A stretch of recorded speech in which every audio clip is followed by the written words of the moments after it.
Jim, this is Doug Monroe with Appliance Repairman. I'm calling to confirm a service call on your GE refrigerator tomorrow morning between 8 and 9 in the morning. Give me a call back at 762-444-2168 and confirm this service call on the GE refrigerator tomorrow between 8 and 9. Thank you.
In overtime. Yeah, man.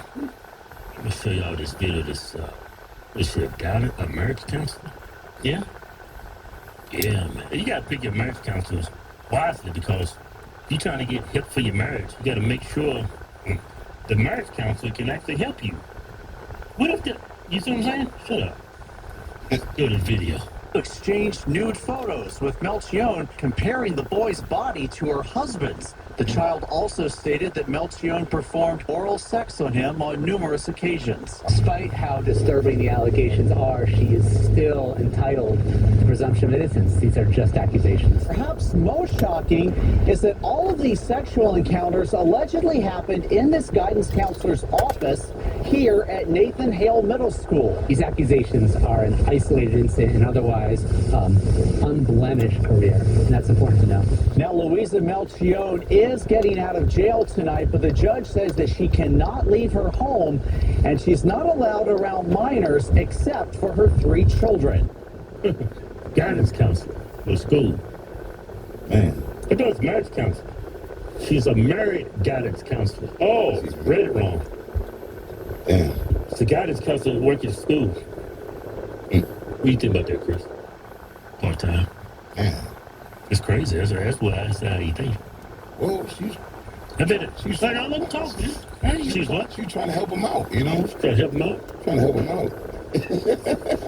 Nah, she knows she dead wrong, man. Yeah. But then how did that allude to sex, though? 13. Hell, 13? Oh, but you going to jail. For a long time. Yeah. She go to jail. That's a 13-year-old kid. That's you going to jail, man. A female, they don't get jail time. They get... I know, yeah. They get slapped on the wrist. They don't go to jail. If the roles were reversed, and it was a dude in the 13, he going to jail. But these females don't go to jail for this. Yeah. You know this is not a first time either.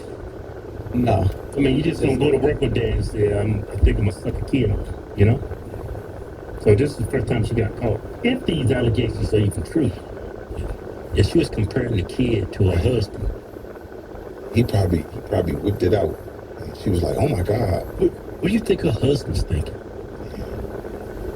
What? You went to the schoolhouse. What would you be thinking? I know. Man, my ego would be in the toilet.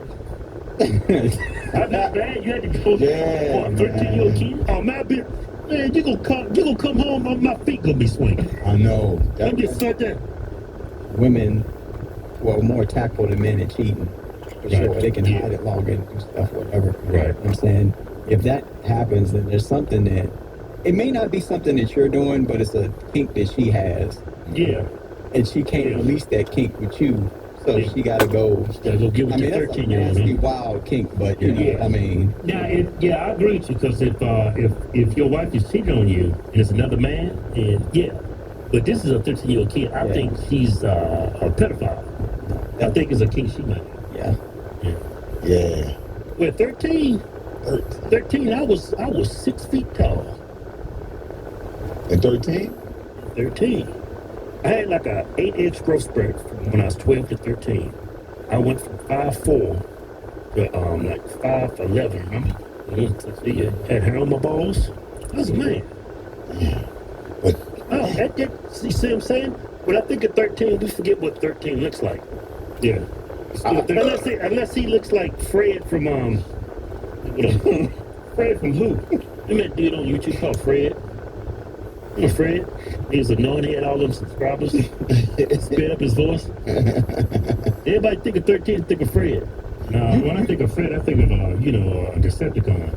you know, these stories like this, how it gets out is because the kid, he ran his mouth. It wasn't no Yeah, you can't. between them. What good is doing it, Chris, if you can't tell me? Right, yeah, I know. Hey, man, you see the guidance counselor? Pull the guidance counselor up. She look good. At 13, guidance counselor come to me, and she trying to suck me off. She looks scared right there. She looks like homegirl from Like she sucked the soul out of you.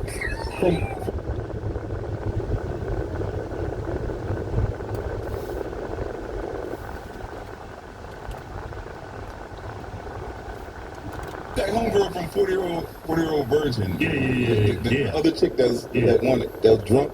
Yeah. Yeah, me being a father, I found out my son was, just after my son, I'd be traumatized. Be traumatized, huh? Yeah, but if I was the 13-year-old kid and it happened to me, I'd been the happiest kid on the planet. You just have to, like, a lot of times males don't view their sons in the same light as their daughters, so I look at it the same way. Back then, we had so much to occupy us. I was thinking about humping. I wasn't thinking about actual penetration. Yeah. Now, the kids nowadays, man, that shit is faster. They grow up fast. They got the internet.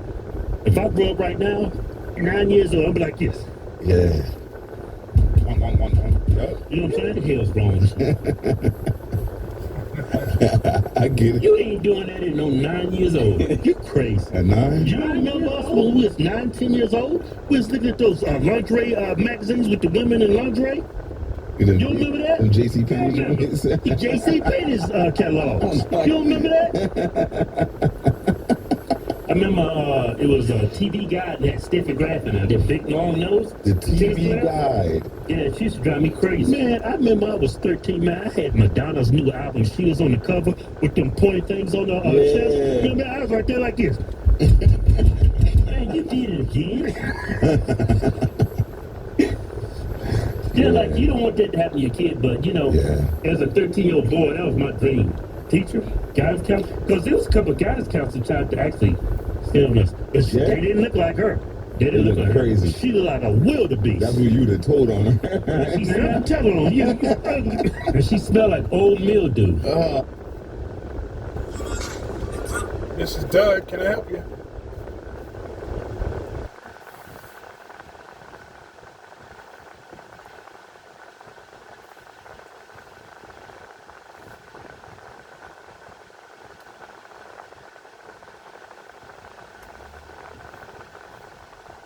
Video from the moments before the Trump assassination attempt.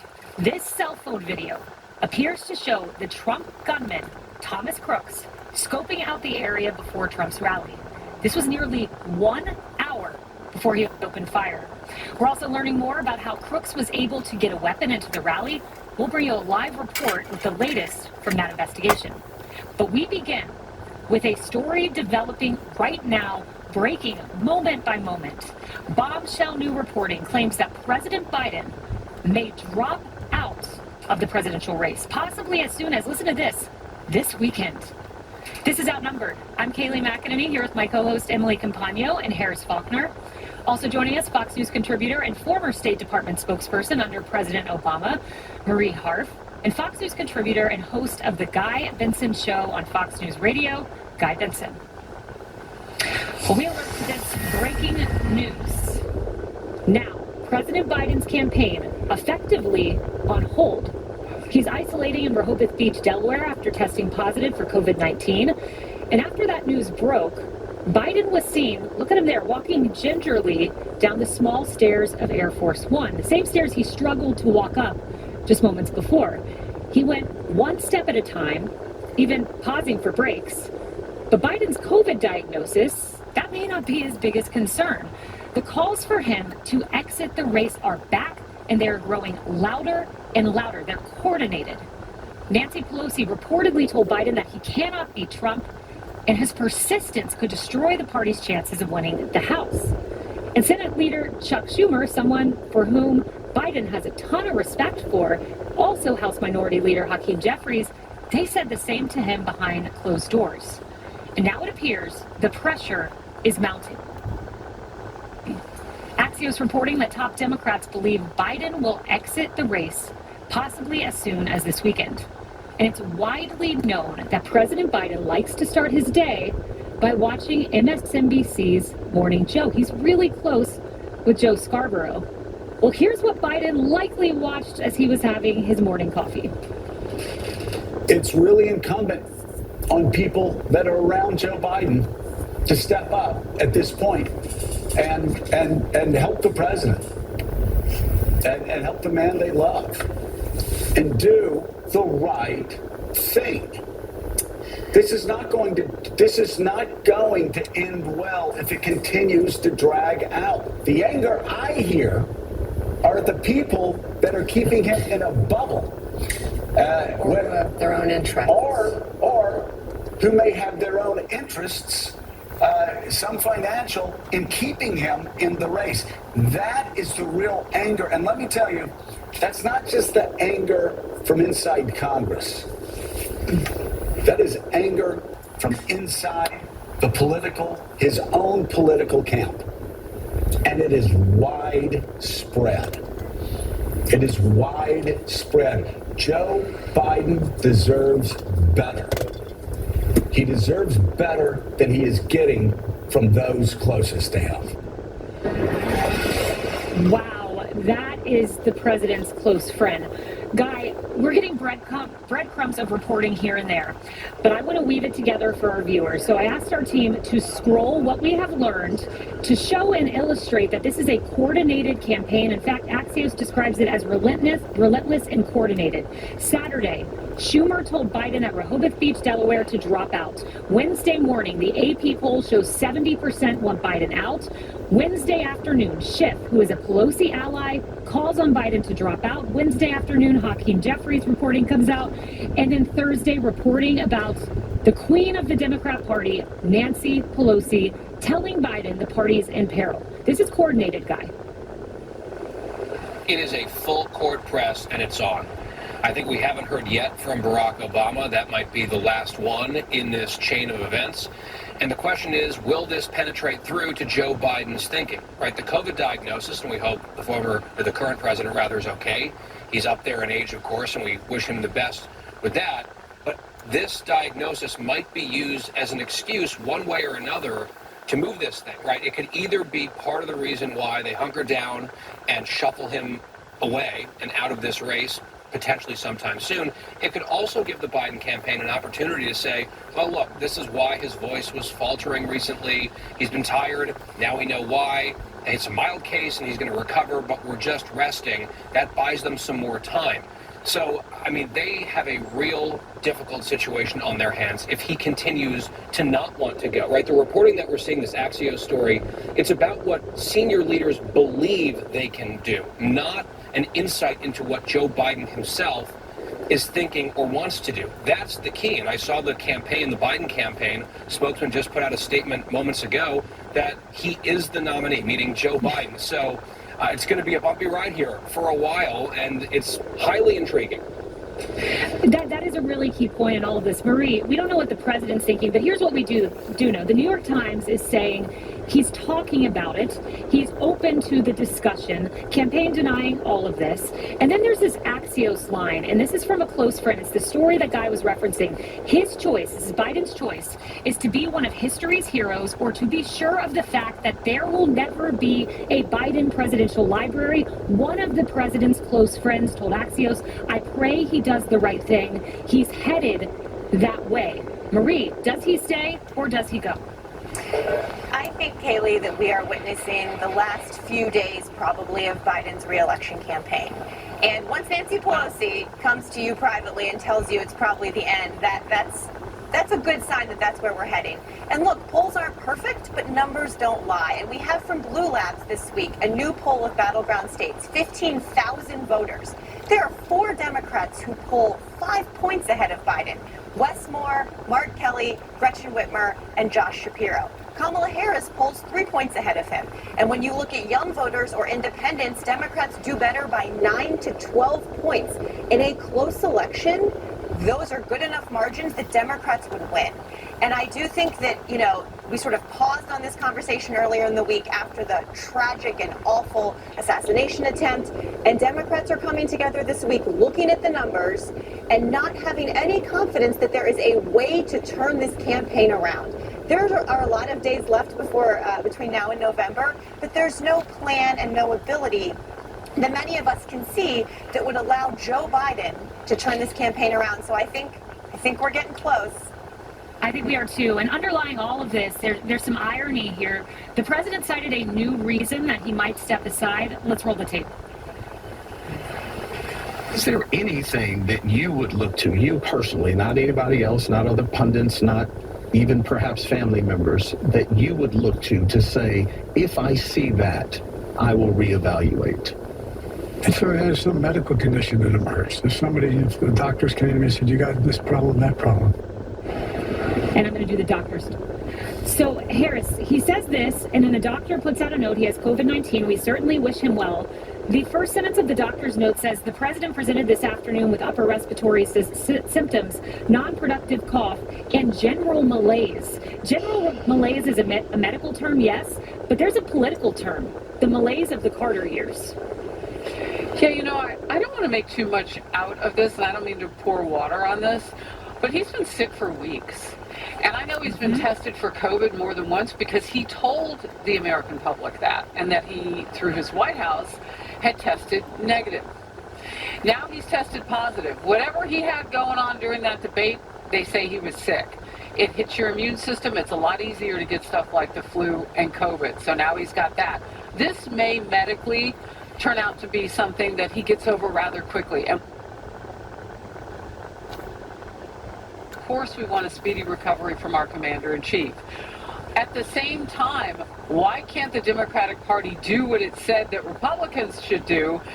Because there was criticism of, they're going to jump right back in. They say the president, and they were making comparisons between an assassination attempt and COVID on MSNBC last night. I mean, all the things.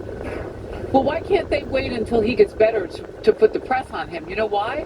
Because he's been defiant. And they figure now that he's back in the basement recovering from COVID in Delaware, maybe they can press him now to do what they want him to do. Donald Trump, former president, the nation's number 45th, told me on Saturday, hours before that attempted kill on his life. President Biden is in control because of the delegate situation. He is. We have some breaking news here, and this is a pretty big one. And Marie Harf presaged this breaking news for us. Obama, this is according to the Washington Post, President Obama is telling allies that Joe Biden needs to step aside. Marie, I just have to come back to you for a moment, and then we'll go to you, Emily. Marie, the exact language is seriously consider his viability. You said 2 minutes ago, we're waiting to hear from Obama. Well, we're hearing from him through the pages of the Washington Post. Yeah, I just got chills when you read that. You know, I worked for President Obama, as you know, and he has very good political instincts. He has throughout this process. He's also very cautious, though, Kaylee. So throughout the days since the debate, he has stood by Joe Biden, but I think started to hear increasingly from people that believe there is no path for President Biden to win. And Barack Obama is still one of the elders of our party. And if he is now weighing in with Joe Biden on the heels of Schumer and Pelosi and Hakeem Jeffries, it feels to me like we are very close to knowing that Joe Biden will no longer be the nominee. I don't know when that will happen. Of course, he has COVID and he'll be at home for a few days. But if Barack Obama is in fact weighing in, a very brilliant political mind who is very cautious at the same time, that feels like a sea change, Kaylee. Emily, the Washington Post, this is Michael Scherer. He's a serious reporter. He has good sourcing. I want to read from him directly. Former President Barack Obama has told allies in recent days that President Biden's path to victory has greatly diminished, and he thinks the president needs to seriously consider the viability of his candidacy. And here's the sourcing. Multiple people briefed on his thinking. This does not show up by accident, Emily. He has greenlighted, in my opinion, as someone who's worked in press, his aides to share this with the Washington Post. Which is a crucial sea change, Kaylee. And actually before, Marie, when you were talking about it, in my head I was like, no, he doesn't need to come out and say it because he did it non-verbally.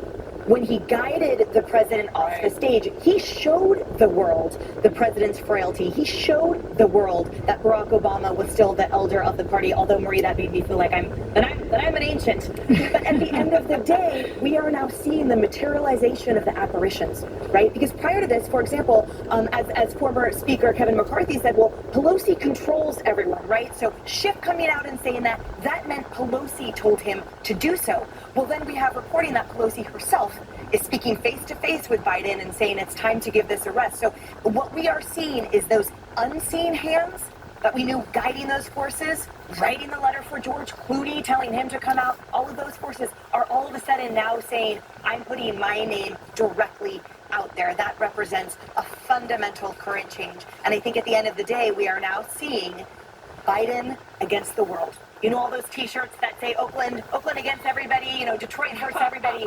It is now Biden versus everybody in his party. And we will see whether what's going on with him mentally, or that stubborn character he's always had, whether that will overcome reason, frankly, as these members of the party, as these influential thought leaders of the Democrat Party, the established party as it is today, make any kind of influence on the current president. And that word you used, Emily, is the key word to me, stubborn. And here's what I'm interested in, Guy.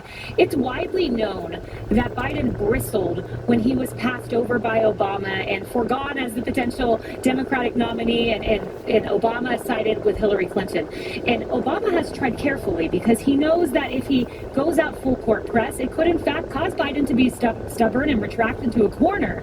So it's interesting now this comes out publicly. It almost means maybe Biden's being defiant, and Barack Obama thinks this is the only choice he's left with. And we'll see if it works. I mean, the din of the pressure is deafening. And everyone is now lining up privately and publicly to try to push him out of the race. And it's possible that he will finally realize that the writing is on the wall and do what they all want him to do. It is also possible that he and a small group of people surrounding him say, we had a primary, we won it overwhelmingly, I'm the incumbent, all these people can jawbone, but I feel like I can do this, and I'm not going anywhere. Because remember, Biden has to do nothing to become the nominee. He can sit in that basement and do nothing and become the nominee because of the inertia here. So if he is absolutely dug in and committed, all of this won't matter, but it very well might matter. The question there would be the timing, but I'm not foreclosing the chance that Biden comes out with a new statement saying, no, I'm the nominee, I'm not going anywhere. And if he were to do that, then what? What do they do next? Harris, and to that end, there's reporting that the delegates are being called by Biden's team saying, are you still with us? Yeah, of course they are, because President Trump told me this on Saturday.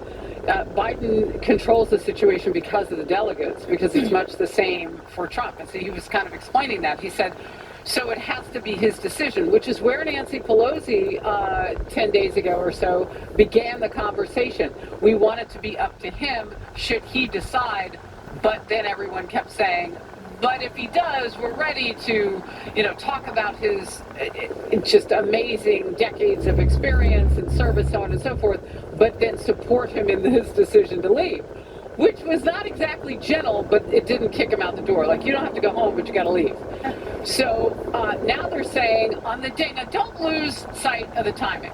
This is one of the biggest moments for Republicans and Republican leadership at this RNC convention in Milwaukee tonight with Donald Trump that we have seen in a very long time, if not the biggest. Why? There was an attempt on his life just 5 days ago. He put his fist in the air and he said, fight, fight, fight. And the fight is on. They'll close this convention after he speaks, and his message is of unity. What a political balloon to burst for the Democrats if they are not unified around the idea of Biden. So with Obama, he gives a big-throated push right now. We could see this thing come to head by today or tomorrow, or, as you and Guy were just talking about, Kaylee, we could see it get worse if Biden fights back. It is over. The fat lady is not only singing, she is dancing, and it's just a matter of time. How do you get him to graciously exit the race? Now, the big question is, if he can't run and he can't testify per Robert Hur in a classified documents case, how in the world is he going to lead this country up until January 20th of next year? So does he also sit down, and would that put Kamala in the catbird seat and have possession? 9/10 of the law, you'd have to almost run against her to get out of that seat. I mean, this, you think it's simple with what Obama says. He doesn't control those delegates. He doesn't control Kamala Harris. And oh, by the way, how is the president going to continue doing his job from the basement if he can't even run a campaign? I mean, this could make it much more complicated. Donald Trump is high stakes for him tonight. And we know he's ready. He was ready on Saturday. He's more ready now because he's got that idea of unity already in his head. And a different reason now to reach out to all of those people. They need the leadership. And we're in this together. A commander-in-chief attacks all of us. Big moment for the Republicans. Obama is trying to grab one for the Democrats. Well, we have come a long way from a tweet from the former President Barack Obama saying he supported Joe Biden in the wake of that debate to now silence, weeks of silence, and then the Washington Post reporting that he has shared with aides that President Biden should consider the viability of his candidacy. That is big news. It's breaking by the minute, and we will bring it to you throughout the hour. More Outnumbered in a moment. We're getting new video of Trump shooter Thomas Matthew Crooks scoping out the area before last Saturday's rally. That's him that you can see within that circle on your screen there. This video was taken 1 hour before he climbed up that sloped roof and opened fire, tragically killing one. Now there's growing questions about law enforcement's awareness of the gunman's presence and how long they knew about him before Trump took the stage. Let's go to CB Cotton, who is live in Butler, Pennsylvania, with the latest from the investigation. CB. Hi, Emily. Well, after being briefed by the FBI on the latest intel, lawmakers say there were several missed opportunities to stop the gunman, Thomas Matthew Crooks. But Emily, perhaps the most glaring security failure is that former President Donald Trump was still allowed to take the stage even after Crooks had been identified as a suspicious person and later a threat. Now, this new video shows what appears to be Crooks at the rally site about an hour before the shooting, scoping out the area. Around this time, lawmakers tell us the gunman had been identified because of his odd behavior. And we know from federal sources that this is just one of at least a few photos captured and shared by officers in about a 30-minute window before the gunfire. Ultimately, Crooks would fire shots from a nearby warehouse roof outside the Secret Service secure perimeter. This roof, one in a complex of others just north of the rally stage. Now some lawmakers are calling on the Secret Service director to resign or be fired, and the Butler Township Commissioner is defending the local police, speaking out in anger towards the Secret Service.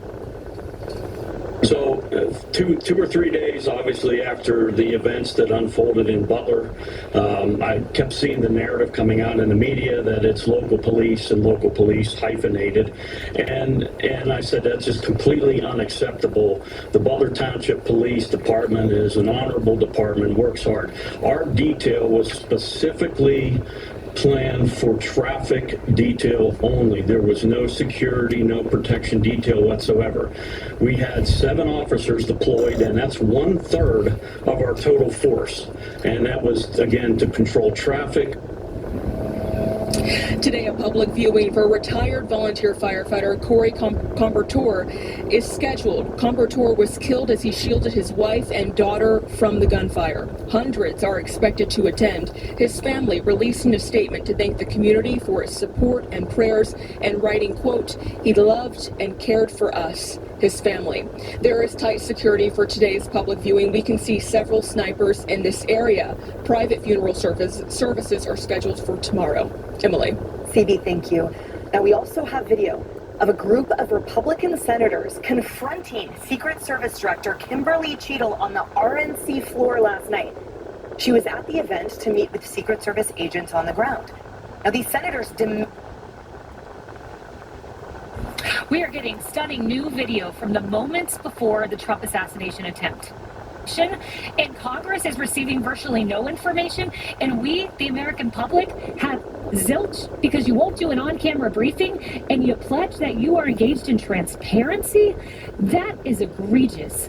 Kimberly Cheadle needs to step down. Senator Barrasso, who is a measure... who we just saw on that video, and she explained what Cheadle should have done.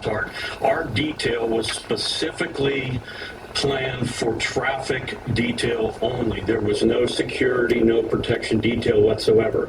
We had 7 officers deployed, and that's 1/3 of our total force. And that was, again, to control traffic. Today, a public viewing for retired volunteer firefighter Corey Combertor is scheduled. Combertor was killed as he shielded his wife and daughter from the gunfire. Hundreds are expected to attend. His family releasing a statement to thank the community for its support and prayers and writing, quote, "He loved and cared for us, his family." There is tight security for today's public viewing. We can see several snipers in this area. Private funeral services are scheduled for tomorrow. Emily. CB, thank you. Now, we also have video of a group of Republican senators confronting Secret Service Director Kimberly Cheadle on the RNC floor last night. She was at the event to meet with Secret Service agents on the ground. Now, these senators demanded that Cheadle explain the security breakdown and why the Secret Service would have allowed President Trump to even take the stage. Watch. Very disappointed in the leadership. We have called, I have called for the resignation. John and I will start answering our questions right now. Can you give us an explanation? Why would anyone allow a president to go on stage when you know you've got a potential threat and you've got snipers that are trying to come on? So I don't think that this is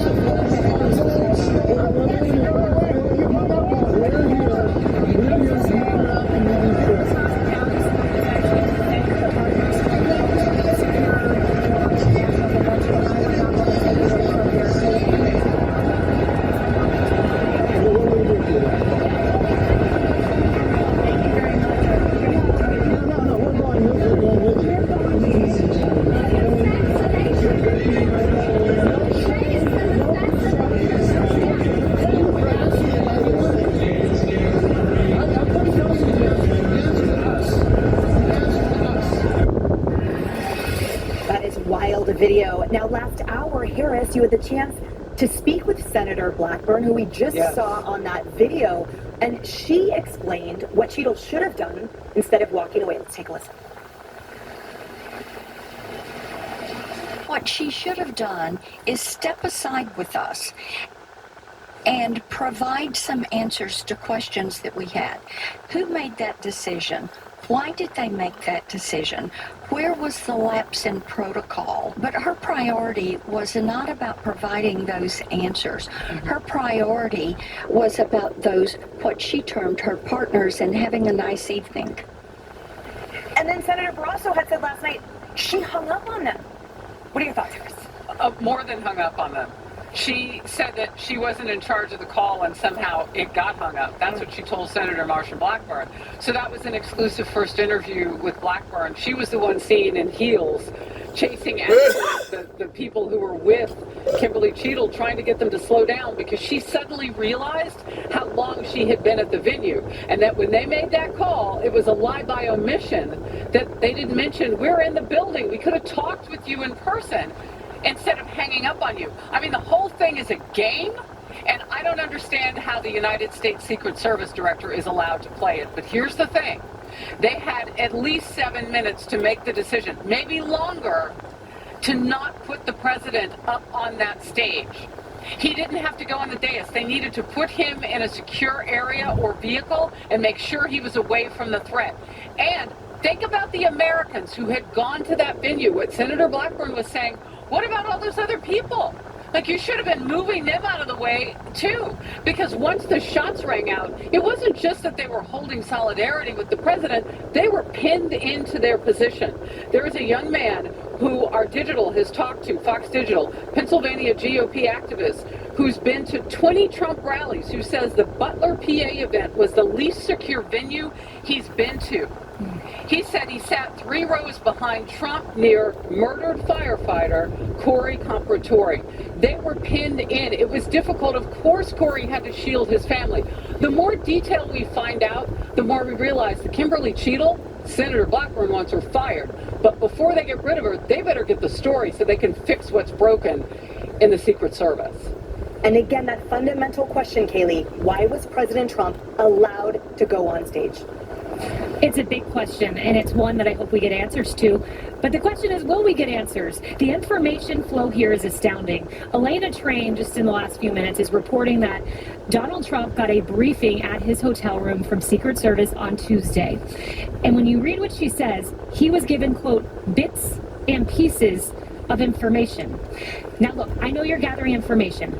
This man had an assassination attempt on his life. A bullet flew past his ear, and he is only receiving bits and pieces of information, and Congress is receiving virtually no information, and we, the American public, have zilch because you won't do an on-camera briefing and you pledge that you are engaged in transparency. That is egregious.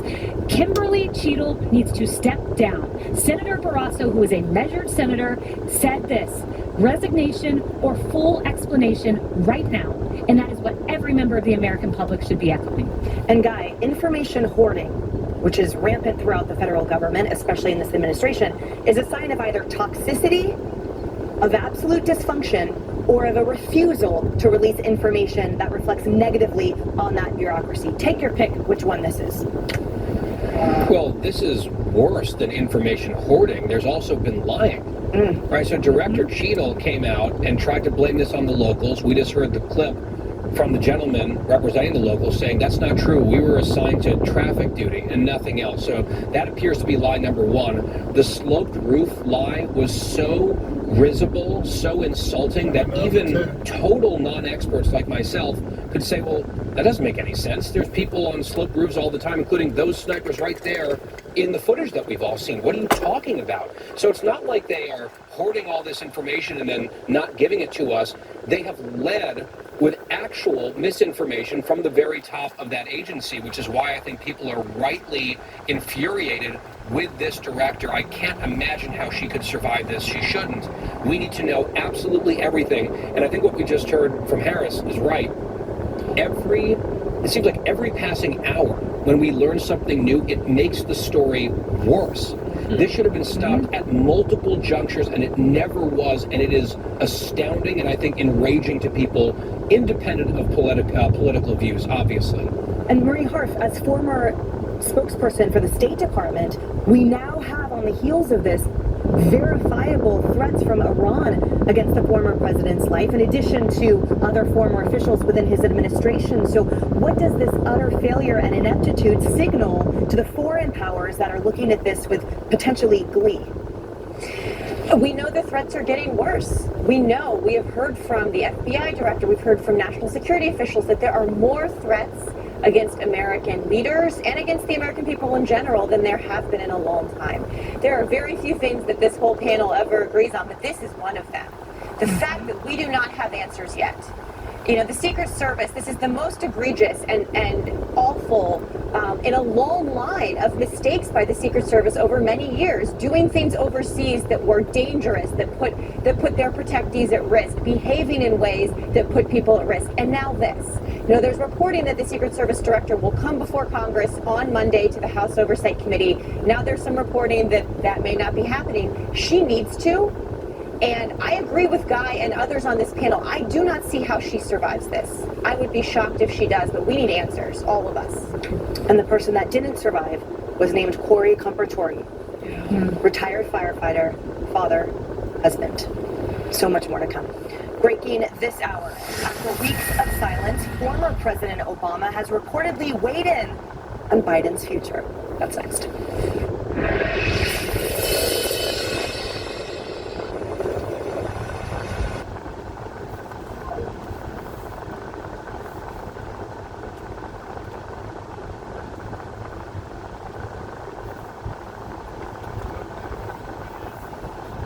It's amazing how quickly they are deteriorating. Like, you're watching it spin out of control in real time. You would think after everything that just went down.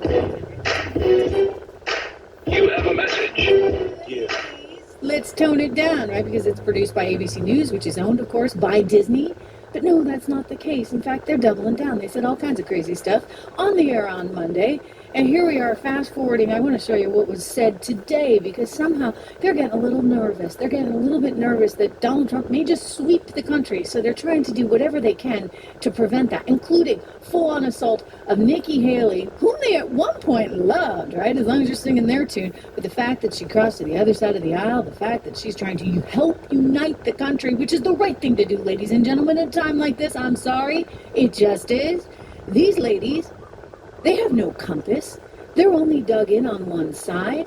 They don't have the decency to just kind of watch and wait and be a kind person, a kind American at a time like this. No. Watch what they said about Nikki Haley's commentary. Hello. Welcome to the View, y'all. Welcome to the View.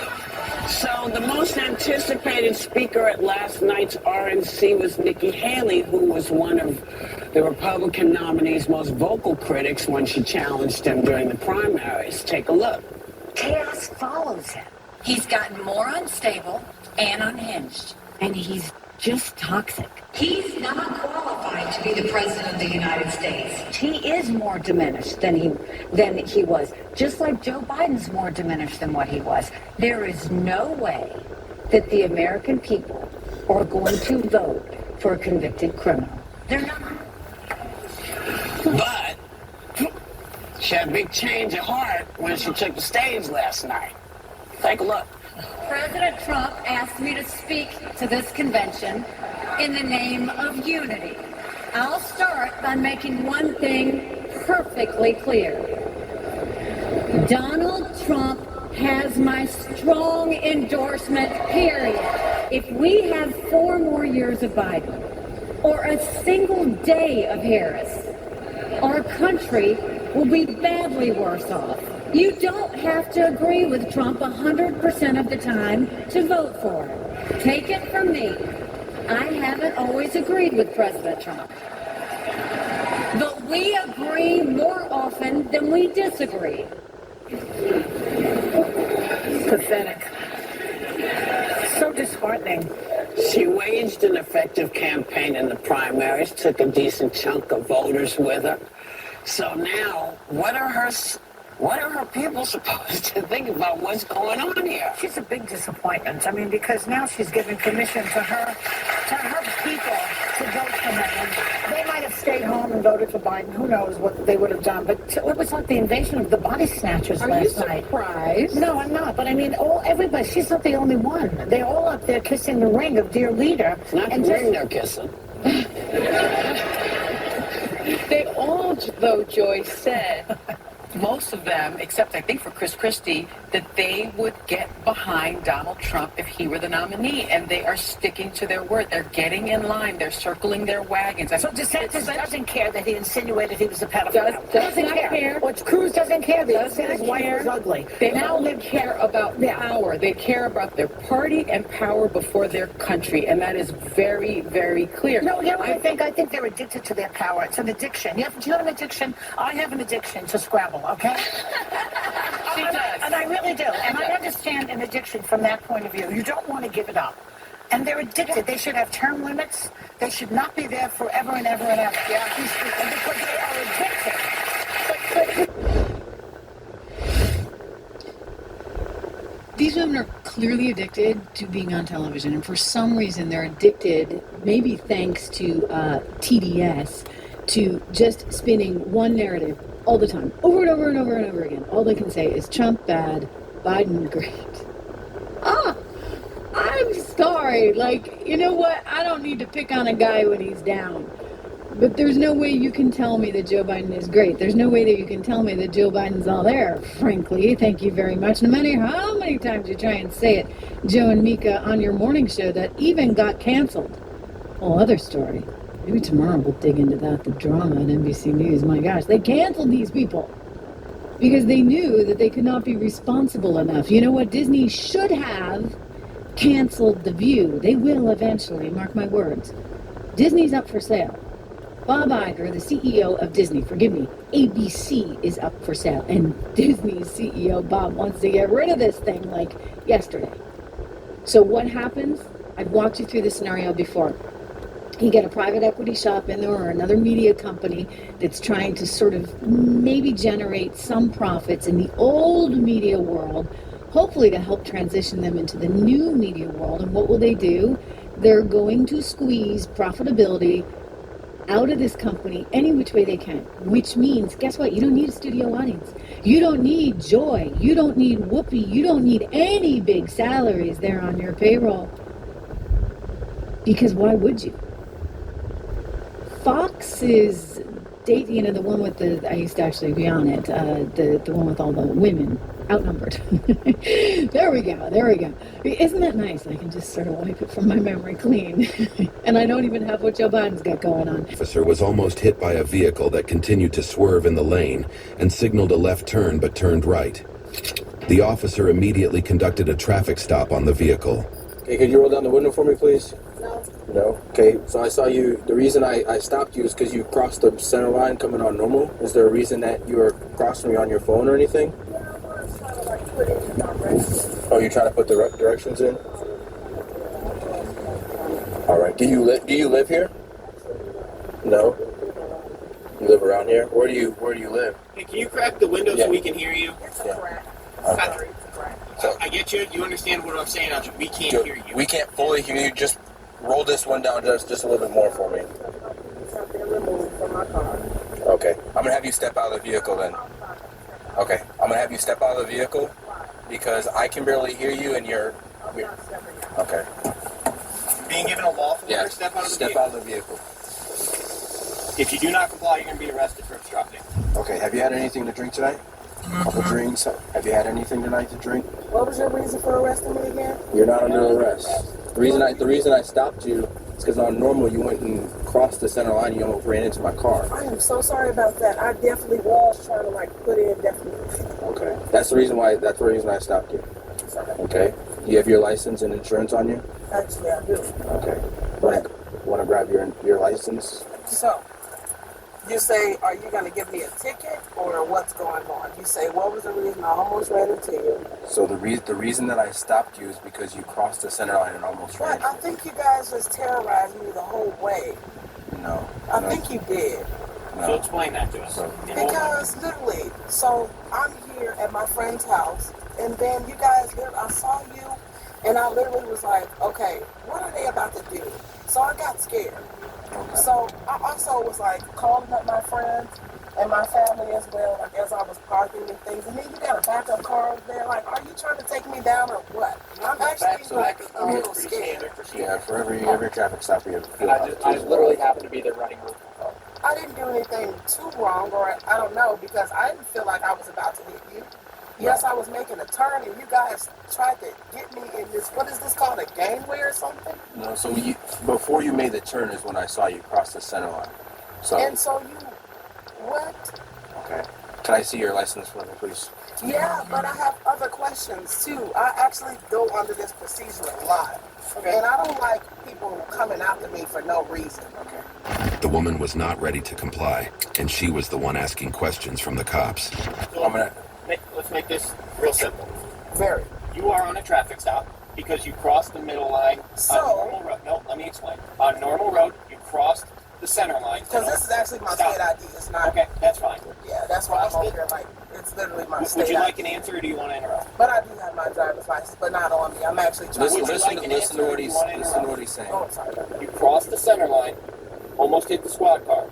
We turned around, followed you, pulled you over here. You did not pull me over our park. We saw the violation in the road. Sure. You're on a traffic stop. We initiated a traffic stop here. Can I have my ticket? No. First off, no one ever said that you were getting it. Because why are we discussing this right now? Well, you're not even giving us your license. I don't have my license with me. Okay. State ID. And this is literally that. And I don't want to. Give me the state ID. Are you going to take it from me? Or are you going to give me a ticket and take me to court? Because I'd rather that. Would you like a ticket? We need the ID to issue the ticket. Would you like to Yeah, leave? because I don't like everybody, well, except him. And you're not, but you are. But still. I will step back. No, it's just, I actually saw the whole thing, and I tried to check myself about it. I was definitely trying to put in, directions. I'm not going to lie about that part. But it's still like... But you see what could have happened with you crossing the center line? No? Okay. In a sense, I saw y'all. So sorry. Did I hit you? No. No. For Was this, I so for this, close? No, I was not For this that to close. move forward, we're going to need your state ID and we're going to need What proof of happens if it insurance. don't move forward? Because it's going to move forward. Okay, if you continue to refuse, you'll be under arrest for obstructing. What am I refusing? You guys just told me to get out of the vehicle, and this is my license. It's just chilly out there. This is actually not my license, by the way. No, I don't have to. You do. Yes. Oh, well, I'm not. So what does that mean? You will be under arrest for obstructing. And what's that? You are obstructing our attempt and duty to, I guess, put in better words. We have to identify you. We have to, at the very least, we have to document that we pulled you. But how can I say that you guys harassed me this entire time? We're not harassing you. You are. I'm parked. So if you want to file a report of us harassing you, we have to document who you are, right? What are we going to write? My fingerprints. We don't even have you. Bring you in for fingerprints. But what do I do when I say no to my fingerprints as well? That's obstructing. How do you want us to do that? Because I didn't do anything wrong. I made a right turn. And you guys followed me into this parking lot, which I'm here. Again, you're on a traffic stop. You have to provide. What was the stop again? You crossed the center line. She wasn't willing to give them her ID and was prolonging the investigation. So we didn't initiate. So now you are all hostile, especially you. I saw the violation occur on normal road. That's when I saw you cross the center line. We didn't. And also, sorry for bringing you guys out here and also talking in this tone as well. Okay, but still, like, you guys just worked me up and just this could be this simple. You hand us the ID. No. Okay, then you'll be under arrest for obstructing. Why? Am I under arrest for obstructing? You're continuing to refuse to. You're disobeying lawful orders. Because it's not right. What if I didn't have my license or my ID today? How was you just gonna take me? Can you give us your name and date of birth? I'm tired of y'all bothering me. I get it. Hey, we're restarting, no, right? You don't know. We're restarting this. Because I literally just lost my brother and y'all just... Would you like to leave this incident? You need to provide an identification. Well, I don't have one. Okay. A name and a date of birth. That would work. That would just be a mess. Because what if just... What? What's your name? What's your first name? Then what? Are you going to provide an ID or no? If not, you are going to be arrested. Listen. You said it. Listen. Would you like it simple or no? So then provide it. You have it in your hand. What's your name? I don't. We just saw it in your hand. Did you? Yes. Did you? Yes. I can't believe y'all. What is the end goal you want here? The end goal for me to go home. Okay. Here, this is how we can do that. The quickest way. Right now, the quickest I live way. around the corner. The quickest. Drive, Denver Manor. Literally. Listen. So you guys have been like listen. The quickest way you can get home is that you just give us your ID or just give us your name and your date of birth. Shoot, you talking about what you talking? Yes, sir. Okay, what's your name? Sorry about that. Because y'all just trying to take people to jail just regardless. I got kids at home. Y'all talking about what y'all. Look at the patient. Officer Valentine's been with I ain't did nothing wrong. Look, you guys did just say like I turned right just excessively too early. But I'm just not seeing that point. I'm not. That is not what we said. Basically. No, we said that you crossed the center line. And I mean, yeah, the turn. No, you were not turning yet. You were not turning. So the simple, if you want to get back to your kids, right? No, seriously. You do? Yes, yes, and sir. your kids want to see you? Yes, all the time. Okay. I'm not. If your kids want to see you, the way that you can see your kids and they can see you. They don't even understand what's going on. This is what I deal with. People just harass me. They up in there doing all types of stuff. And y'all gonna stop me? I'm up here just ruining my eyes and stuff. I'm overwhelmed. Dispatch advised that the woman had a suspended license, prompting the officers to arrest her. No. That's not you. No. Because that's Amari. Who? It's Amari. Okay. Who is that? We can always check your fingerprints when we get out of the police department. So I'm still going to jail. It's not my traffic stop. Okay, we're gonna get you out of the car. Okay, you're under arrest for obstructing or refusing lawful orders. I'm not. Yes, you are. I literally just told you all what's going on. You said Corey. And you didn't stop me. I stopped myself. So what's really going on? Are you terrorizing me? Are you harassing me? If you're asking me, I'm telling you, Officer Valentine. You're under arrest. Come on. Okay. Get out of the car. Okay. Get out of the vehicle. All right. Get out of the vehicle. All right. Okay. Please. I have a broken wrist. I do. Look at my wrist. Turn around. Turn around. Yes. Wait. Put your hands on your back. Put your hands on your back. Okay. Stop tensing up. I'm not. I'm strong. You're weak, dude. Stop. Please tell me when you're watching, when you're touching me, okay? All right, stand right here and widen your stance for me, okay? We're gonna do a pat down. Widen your stance. Because I was almost PTSD from that. Do you have anything in your pockets at all? Could you find it if I do? Because these are deep pockets. And I have on the corset. No! Listen to me. That's not my name. Okay, that's okay. I'm going to take the keys from your hand. No, you're not. Yes. You are under arrest, Amari. Why? Because you are under arrest. Why? You cannot have the keys. Stop. Okay, what's going on here? Stop, Amari. What's about to happen? Let go of the keys. Tell me what's about to happen. Because You are under already arrest. was just too high of a character for me. For what? What am I under arrest for? Wow, what happened here? Amari, Sit in the car. Take a seat. I can't believe what just happened here. Take a seat. I'm Sit in the not car. because I have a lot to say. Okay, you're under arrest. Take a seat. Why? Take a seat in the car. Yes, why? For obstructing and driving on a suspended license. We gave you several times to give us your name, your ID. I wasn't You refused to give driving. anything. Then I you gave a wasn't false driving. name. And you I drove here. We wasn't watched you drive. So driving. put your feet in. I wasn't driving. Put your feet in. Put your feet in. I wasn't driving. Mary, get your You are hurting me. You did enough. You just touched me. You've done enough. I can't believe it. It's too tight. It's extremely too tight. Why you got a corset on? Thanks. But why? I don't understand what y'all talking about. Please explain to me what.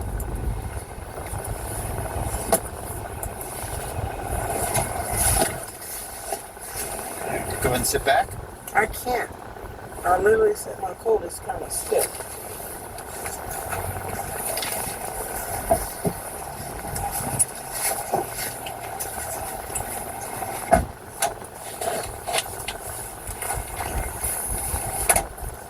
We're gonna have her go to the other side because this seatbelt's all messed up. What are y'all about to do to this car? It's about to get towed. Where is it going? I believe J&S. You'll have the sheet with all the information once you're done. Yeah. Actually, No. let me see something.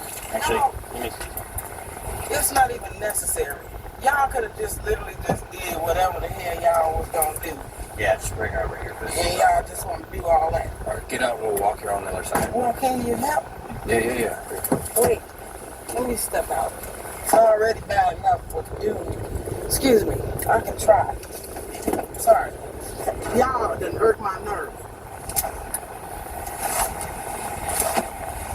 Also, I was gonna say, is that the one? Oh, you the one. Okay. So, can't believe y'all did that to that car. And you're gonna cross my broken arm. Look, let me show you actually, because I don't want to have to follow suit. Look at my wrist, my right wrist. Yeah. Look at my right wrist. That's what I'm telling y'all right now. Okay, sit farther back. We can adjust it. I'm trying, and you talking about obstructing.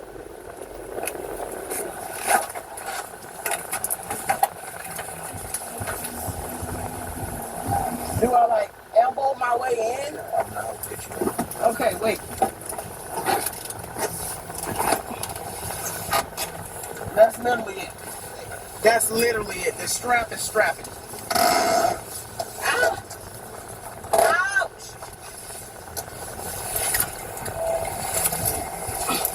Alright, just go a little bit farther to the right for me. Thanks. Could you, move it up a little bit more. You can trust me. I'm not fighting. Yeah, you talking about obstructing? She was taken to the police department for further processing. Am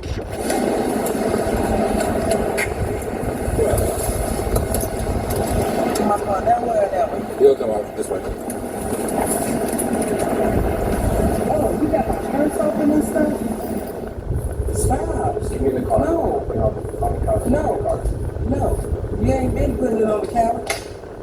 You're hurting my face. Just give me the card. Open up your You're hand. breaking my wrist. Open your hand. You're breaking my wrist. Kamari. No, that's not my name. Kamari, listen That's to me. not my name. Okay, ma'am, listen to me. Sir, he was hurting my wrist. Okay, I get it. Listen. I have listen. shown y'all. Listen. My wrist is broken. So I literally said this, and you want to be just all above. You know how you're saying you're not obstructing?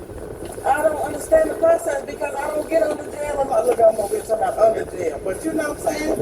Shoot, I'm not trying to be like that. Then listen to and me. then he gonna tell me that I'm big and bad. That's Then listen to me. You're not listening at all. You already was through the roof that literally just a few minutes ago. Would you like to know the process? You told me and you got mad. You did, and I don't even want to, because y'all all along. That's why I'm not trying to be. He's not. He's trying to like dive deep. You have a card in your hand that needs to be put on the Needs to be why? Because you're not going to bring it into the cell. You're not going to have. Why am I going into the cell? You just told me this is a traffic stop. I don't know what's going on. Would you like me to explain it? Please. Okay. And you was hostile earlier. You gonna calm it down this time? Sure, I'll be calm. Because I'm telling everybody around here, if I gotta be a little bit louder, I don't want to. I didn't even want to be a little bit louder. Okay. I'll be calm. Deal? I could have been just let go. Without y'all even bothering me because I did nothing wrong. Y'all just wanted to be petty and turn. Y'all wasn't turning right. Okay. I turned right into that parking lot and then y'all want to do all that and then want to do all that. Hey, hold up. I'm obstructing because I'm stronger. And he's trying to flex my big old muscles in this big old stale old coat. He's telling me I'm stronger than him. We are being patient. Now I'm mad. Okay, I get it. And I'm not putting anybody in danger. That's what y'all know that. So we are giving. But y'all flexing it on me and walking up on me like yes, because you are in jail. You are under arrest. This isn't choose your own adventure anymore. This is what is happening. Yeah, I know. Okay, so stop. I know. I get it. Stop it. Here, I'll give you a choice. This is your choose your own adventure right here. Yeah, I'm Listen. choosing. Listen. Would you like to let go of the ID, or would you like us to take it? We are giving you the option. You take it. You going straight down So because my wrist is broke. And you're using excessive force. Is it excessive? Are you listening to anything? Are you listening to us? So, no. I can only hear. So you're not listening to us? I mean, I'm trying. So here, can you hear my words? Hey. Yeah, I get it. Okay, so here's what's going to happen. Don't you do that. No, we're doing this. No, seriously. Okay, drop the ID. We're done with this. Hey. What happens if I do? Because y'all break something. I'm squeezing your hand.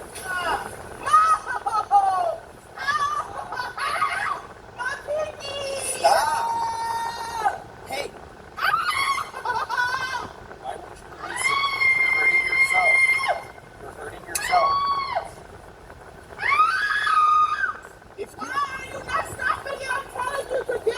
You need to stop and let go of it. You gotta. I told you my wrist is broken. And me explain. Your arm isn't broken if you're holding on, squeezing out CID. All right.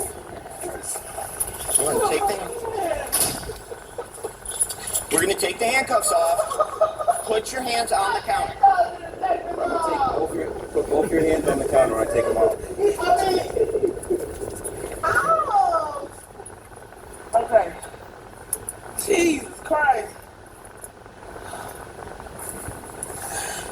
Can't believe this. Y'all just literally just did all that.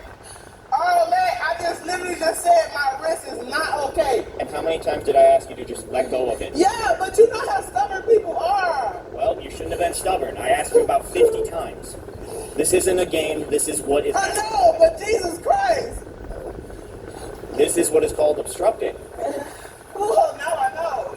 Well, this is the second time we've had this conversation, so. No, this is the first. This No, is literally the at first. your car. No, this would be the first. Okay, take your necklace off. Take your necklace off. Actually, no, I can't. To be honest, I really can't. No, Is it a? y'all little. Is it a latch? It's like a little flicker, like a. Okay. No, seriously. Okay. Can I sit? Yeah, that's fine. Please. Yeah, there's a seat right there.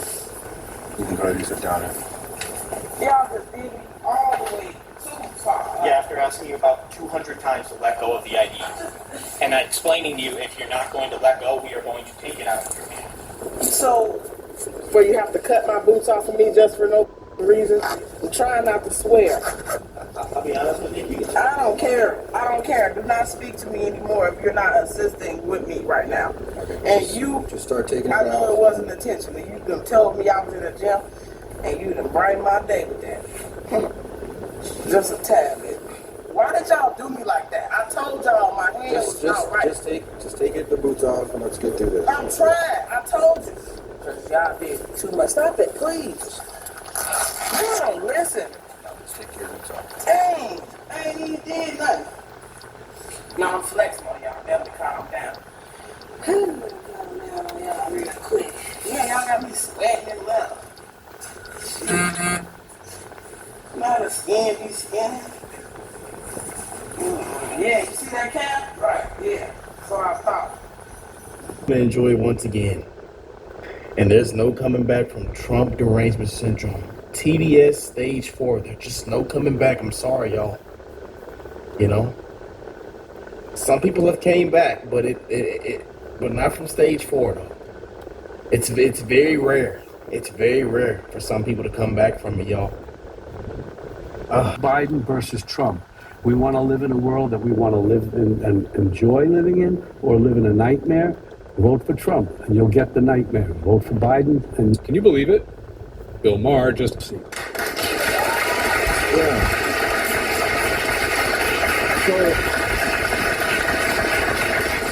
Robert De Niro's on Bill. 2, 3.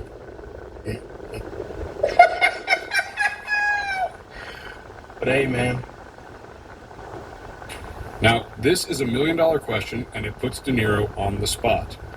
Trump winning. I mean, the New York Times poll this week came out, and maybe this will change it with the State of the Union address, but Trump was beating him rather soundly. It was quite a warning light, 48-43, also winning way more among women than he had before, winning outright Latino. De Niro's reaction is almost painful to watch. He stammers and fumbles, clearly not prepared for such a straightforward. They say you don't want to do too much with Alex Jones because he's a quote-unquote conspiracy theorist. Everybody knows Alex Jones is a conspiracy theorist. The media, mainstream media, makes sure that the world does not listen to Alex Jones. But here's the thing. It's getting kind of weird because when you look back on the stuff that he said, Alex Jones has been right a lot of times. Take, for example, this clip of him dating all the way back to 2002. Facts and common sense are in. Yes, there have been corrupt empires. Yes, they manipulate. Yes, there are secret societies. Yes, there have been oligarchies throughout history. And yes, today, in 2002, there is a tyrannical organization calling itself the New World Order, pushing for worldwide government, a cashless society, open borders, total and complete tyranny, where human beings are absolutely worthless. There's 6.25+ billion of us, and the globalists have said it many times. There's too many of us. We're causing a problem. We need to be culled at the tune of 80%. It's amazing to talk about that, but it's the globalists, the UN, their own public statements, and they've convinced a lot of liberals and elitist conservatives and others that by going along with this, that we're intelligent members of society. It's the ultimate Malthus world view. It is this radical, virulent form of social Darwinism. It's the excuse of tyrants. And by creating open borders where there's no national sovereignty and only global bodies that control all the resources, by centralizing and socializing healthcare, the state becomes God, basically, when it comes to your health. And then by releasing diseases and viruses and plagues upon us, we then basically get shoved into their system. It's Alex Jones 22 years ago, my friends. And it's going to get even more bizarre because here's what he had to say about vaccines way back in 2009. Take a listen. There's an entire agenda afoot to force the population to undergo different type of medical treatments, namely vaccines. We're seeing a medical tyranny being set up, not just in the United States, but worldwide under the UN and the World Health Organization. Who's behind all this? The Bilderberg Group. They want a planetary dictatorship so they can carry out their forced depopulation agenda, and they want to do it through the medical system. And that's why vaccines are so important. We know that many of these vaccines turn out to have serious adverse reactions. And this is being done by design. They kill you slowly over time. Well, saying that in 2009, he sounded like a crazy person. Fast forward to today, and everybody post-COVID is going, wait a minute, what's going on? I can tell you officially today, I do not vax any of my children. And also today I'm going to break another rule by speaking to Alex Jones for a whole hour, you guys. This is not a conversation you are going to want to miss. Welcome to Candace. Candace, it's good to be here with you. You're definitely living in the most dangerous times in American history. We actually are living in the most dangerous times, and I'm so excited to have you because, you're one of those voices. I read a comment, it never left me. I thought it was hilarious. They said, Alex Jones sounds like he's peddling conspiracy theories, but he's telling you the truth. And Rachel Maddow sounds like she's telling you the truth, and she's actually peddling conspiracy theories. Like they're the same person reversed, and that never left me. And so I just showed my audience some clips of you and the things that you have predicted over the years that have actually been proven to be true, but at the time they sounded crazy. And so now I wanted to bring you on the show because I want to know what your take is on the Trump assassination attempt, because no matter how crazy it sounds, I think you have been the person that has been accurately predicting that all this was going to happen. So Alex, first and foremost, where were you when Donald J. Trump was shot at and fortunately survived? And what is your take on that situation? I was landing in Santa Rosa. We had internet on the plane, but I was taking like an hour break from Twitter and the news, just playing a board game with my 7-year-old daughter. And then my producer that came with me, Rob Dew, said, Trump's been shot. Looks like he survived. They just took him off the stage. I, quite frankly, had tears started coming out of my eyes. My wife started crying. I couldn't help it. Just the magnitude of knowing what this meant that the deep state had actually tried to conduct a coup. And I was so emotional that hoping he had survived. So immediately found out that he had lived, that it had grazed his ear. I was just absolutely so much knowledge was rushing through my mind, and the different scenarios that would come out of this, and how the deep state is going to absolutely have to kill him now. And then just immediately we got to the Airbnb, set up our computers, and looked at the evidence of that big metal roof where the police had their command center. It was a perfect place to station their people, and it was 450 feet, because they already had maps up and models online on X, and it was just 100% clear that there had been a Secret Service stand-down by Mayorkas, and that agency that he controls, just like there's been a stand-down at the border, and then a facilitation of the human smuggling. And then I immediately saw the news for the next 8 hours, Forbes, CNN, others saying, oh, Trump fell down, there were some noises, and them trying to play down that it was an assassination attempt until that blew up in their face.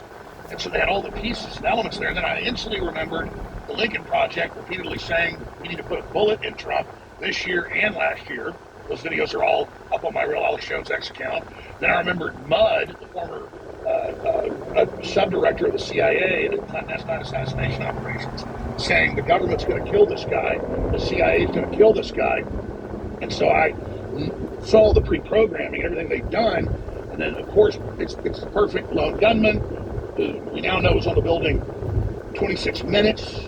We saw the videos that day of 2 or 3 minutes of people saying there's a guy with a gun on the roof, and the police running away, and police on their radios, and the counter-sniper team on the other slope roof over by Trump, on their radios, clearly saying we got the shot, and they're like, this picture being told, don't take the shot.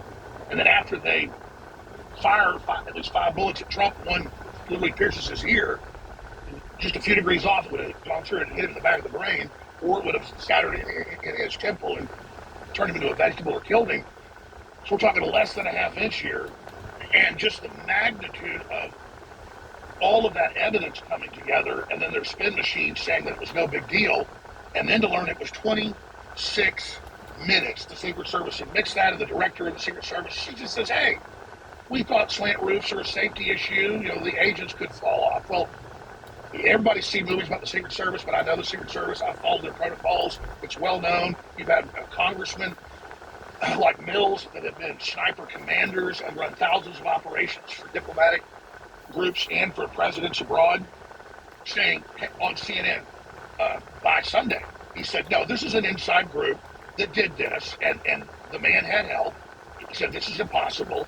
And then CNN goes, how dare you say it's Joe Biden? He said, I didn't say it's Joe Biden, but this was an organized group. Well, who is in control of the Secret Service? Who's in control of the advance team? Who was in control to try to carry out the administrative murder of President Trump? I mean, if you leave your baby in a baby chair by the oven or by the stovetop and put a big thing of grease on there and turn it on high and then drive and leave your house, you administratively know that's going to cause a huge fire, and it's going to burn up the house, and it's going to burn up your baby. And the police would charge you with premeditated murder 1. So it's the same thing. Putting the baby in the baby chair, setting it over by the stove, putting the grease on, turning it on high, and then going out for packed cigarettes. And that's what they did here, ladies and gentlemen. They administratively set this up their minimum, and now we know they were helping the shooter, and they brought him in, and they let him sit up there when he had a rangefinder aiming it at Trump, and he obviously got cold feet, so he's wandering around up there, literally 450 feet, perfect spot to put him. Very professional where they sent him. All of it was advised, and then he goes ahead and takes his shots, but because Trump is moving around so much, by the grace of God, they miss him. And I've been hunting many times, good shot elk at 800 yards and things, and here at 200, 300 yards, long hogs. I've always been a big hunter, and I'm an excellent shot. I mean, I've shot things at 1,200 yards, but wind, all sorts of things come into it, and if you're there, and even if you're a great shot and somebody's moving, I can't tell you how many times I've pulled the trigger on a white-tailed deer at 300 yards, but it just last moment jumps or moves or lowers its head, and you miss. And so that's what happened by the grace of God here. The fact that 5 bullets missed him are incredible. You then have, of course, the firefighter shielding his wife and daughter. He died, another woman was shot. And notice, you see no media coverage about them except in local news. Nobody trying to interview them. So the corporate media can split out the lie that this didn't happen and this was a hoax. You see, and it's okay to question. Actually, you're absolutely right. And one of the things that I showed on this show was how ridiculous it was, because we are now at the point in American society where they're telling people not to believe their own eyes. And when Biden gave his, I'm not even going to call it a speech, his comment, the 2-minute comment that he gave that night, he said, we don't know if it was an assassination attempt. We don't know if it's an assassination attempt. What the hell else would it be? We just watched on live television former President of the United States getting shot at. I do want to slow this down because you're speaking about the deep state, and my audience is, I think, now up to date on what it is you're speaking about, because when I first got into politics and you were speaking about deep state, I really didn't know what you were talking about. And much has changed. Now I've studied the CIA, I've looked at the declassified documents, I've brought to my audience, speaking to them about Operation Mockingbird, which is what we saw that night. And I've spoken to them about MK Ultra, and in particular, there is a book that I have been telling every person they must read. It's basically required summer reading to watch this podcast. which is called Chaos, and it's about MK Ultra, the '60s, and it brings in JFK and him getting shot, and you realize that they have psychological programs. This is not a conspiracy theory, that the government was obsessed with creating Manchurian candidates and trying to psychologically, via drugs, convince people to kill people, insert false memories inside of people.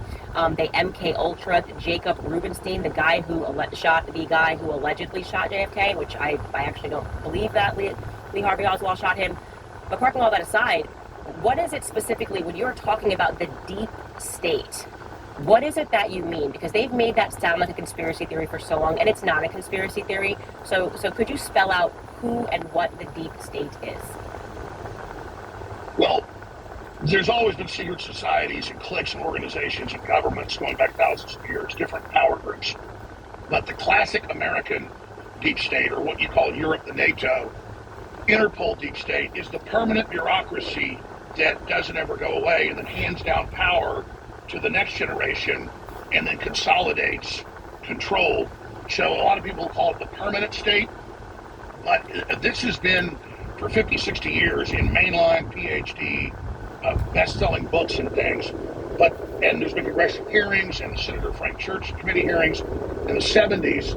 And so when you bring up something like MK Ultra, that is the more exotic, flashy edge of this. And it's declassified. The CIA under Gallion West and Ewing Cameron kidnapped, or had a lot of families actually hand their kids over, more than 10,000 children for the classic MK Ultra drugging electroshock programs to actually erase memories, create a person that's basically like a zombie and will carry out any task you want, whether it's sex operations, that's the most common, or whether it is assassinations. But I do want to slow this down. So Jolly West, that is correct. Jolly West is a doctor who was working at the behest of the CIA, and this is what you will find in that book, Chaos. These are declassified documents. What Alex Jones is saying to you right now is not a conspiracy theory. They were also experimenting on American troops and trying to... You know who Jim McVeigh's doctor was? From the time he was arrested in Oklahoma until the day he was executed, he would visit him monthly. His doctor was Jolly and West. Now, yes, you're talking about the Unabomber. And the Unabomber also, Theodore Kaczynski also was an MK Ultra, LA Times, Associated Press. That's another subsection. No, I'm saying Timothy McVeigh's doctor was Jolly West. Wow. So yeah, it's very important for my listeners right now, because I want to make sure that we're not speaking over them, because I've done the due diligence and some people haven't. And when you read that book, Chaos, you will realize Jolly West is plausibly one of the most evil people that's ever existed. And when I was on a few weeks ago and the media took me out of context, and I was saying that we learned in school that the experiments the Nazi scientists did were so bad, we brought them over here and we have conducted way worse experiments. And Jolly West is a doctor who has conducted experiments. Basically, what they're describing to you as lone shooters and lone crazy people are not lone crazy people. There are people that have been intentionally experimented on, sent out into the public to commit heinous crimes while the CIA watched and allowed these crimes to take place. Charles Manson was, in fact, a federal asset, and they were experimenting with LSD, trying to get people to commit murders, and they were successful. So these experiments were successful. So when you hear, Alex, I want to ask you, that it's a lone shooter, what is the first thing that you think? Well, you're totally right about MK Ultra, MK Naomi, and there's a lot of other projects that have been partially declassified, and most of these projects now are done by private corporations, about 80% of it. And so the deep state of the National Security Act of 47 that made the CIA and other intelligence agencies secret and above the law, since then they've transferred most of the power into private corporations. And so they even have more secrecy and more plausible deniability, and all major governments have worked on this. But they really don't need that now with the internet and computers. What they've moved to is profiling, and then they've got psychological experts that can go out and interface with large groups of mentally disturbed people, and then they are called wind-ups. And then you simply tell them, hey, you're part of a secret group, you're right, you're a hero, since you're already suicidal, you want to go out with a bang, this is going to mean you're really going to mean something, you're part of a secret government agency now, which they are, and then they profile them, they handle them, they manage them, they insert them, not because they're under mind control, but because they're under media mind control and the culture that Trump must die, he's Hitler, he's going to arrest everybody, he's going to kill everybody. Could you go back in the time machine and kill Hitler? Well, here's your chance to, get in the time machine now and stop the next Hitler. And that is what they normally do. The FBI has been caught thousands of times. They call it the FBI terror factory. You got the Governor Whitmer case where the entire leadership of the supposed Michigan militia were quasi and homeless, mentally ill potheads who'd never even been around firearms. And over a year, the FBI comes in giving them tens of thousands of dollars a month, buying their meals, never getting them an apartment so they're secure or a job, but Airbnbs. And then they're recording them. That's why in two of the trials they had to let them go. Finally had a third trial and a jury went along with convicting some innocent people.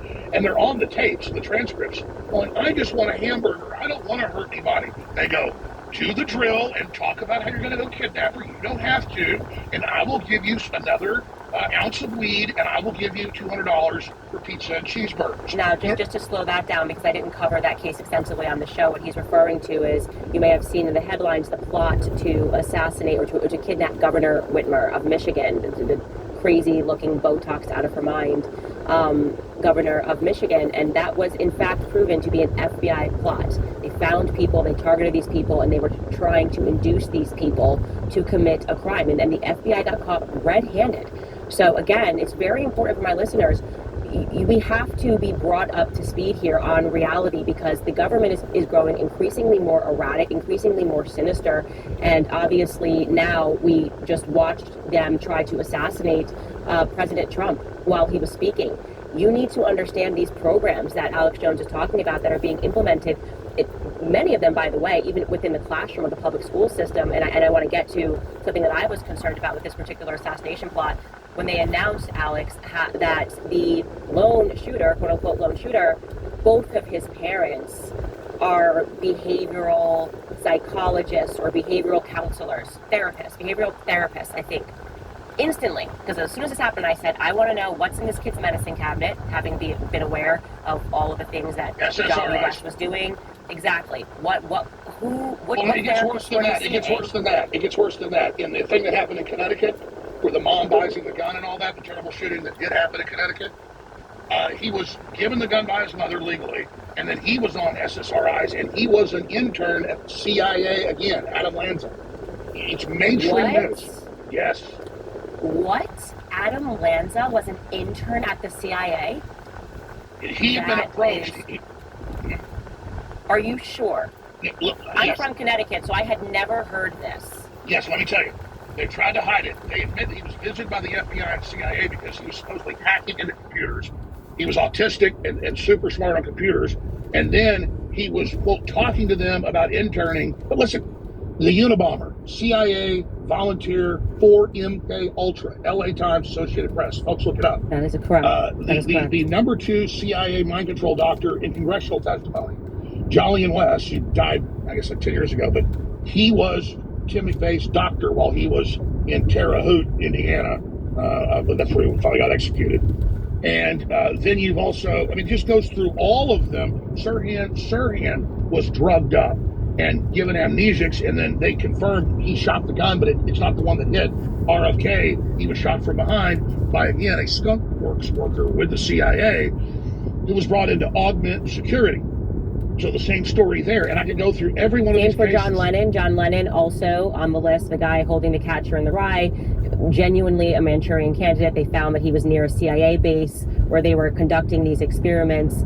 It's very scary. John Hinckley Jr., the family were, quote, best friends with the Bushes, and it was in the Denver Post that 4 days before John Hinckley shot Reagan with a .22 in D.C., that they were all having a private dinner together in Colorado. And this goes back way further in American history, and I do try to slow it down because I know that so many people are just waking up to this. And it's overwhelming. You know, it is like an avalanche. I always say that you kind of go through this period of cognitive dissonance where you just go, how could I have believed that things were happening and it was just this exceptional evil thing that took place, and never considered that this could be being led by our government. Now, let me ask you this question. Why does the government do these sorts of things? So I learned in that Chaos book about the Charles Manson murders. I very much believe that the reason for that was they wanted to end the hippie generation because they were very anti-war, and our government wanted to go to war. And so by conducting this hippie commune, conducted these terrible murders in Beverly Hills, suddenly people were buying locks and people were scared again. It wasn't like the love dream and the hippie love generation suddenly came to an abrupt end. What is their issue with Trump? Explain why they would, if we are alleging, and I actually very much believe our state was involved in this. I think you have to be a conspiracy theorist to believe that it was just a remarkable intelligence failure. I think that the crazy people are the ones that actually believe that this just happened by accident. Why would they try to assassinate Donald Trump? Well, that really is the $64 trillion answer. And I don't know how much time we have, but I would love to tell people exactly why they want Trump dead. But if I can just briefly say something here. You know what? Pause before you give us your answer. I just want to cut really quickly because we're getting into this conversation deeply to one of our sponsors, the people that have stood by us as we have had these incredible conversations. We are eating is not high quality food, and that I think is something that we all can agree with, and we have to change that around. What is this? Is it even actually meat that we're consuming? They're pushing that we shouldn't even want to eat meat. Well, I do, and that.